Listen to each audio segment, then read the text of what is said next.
Manau, mūsų lūkesčiai, aišku, yra grįžus čia į Lietuvą, tai kad tie pokyčiai, tie teigiami pokyčiai, kurie čia įvyko, kad jie nesustotų, tęstųsi toliau.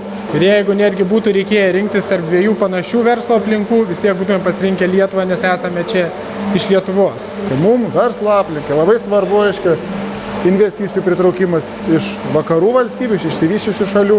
Mes ir grįžom į tą šalį dėl bendros aplinkos, tai reiškia, tai yra svarbu nuo pat viršaus ir leidžianti žemyn. Kiekviena detalė yra svarbi, ypač kalbant apie vadovą. Labai svarbu kompetencija būtent, ryžtingumas, gebėjimas priimti sprendimą ir ne tiek populizmas, mano nuomonė, labai svarbu yra geriau suvokti realią situaciją. Jeigu nori, kad kažkas keistųsi, turi eiti ir išreikšti tą savo pilietinę nuomonę. Ir jeigu tu to nedarai, o po to tik skundėsi, tai gali kaltinti tik save patį, o ne visus kitus. Ir tikimės, kad tik kompetentingi žmonės bus renkami į atsakingus postus ir bus priimami sprendimai, vietoj trypčiojimo vietoj. Aš asmeniškai balsuosiu už šiuo metu esančią prezidentę Dalią Grybauskaitę.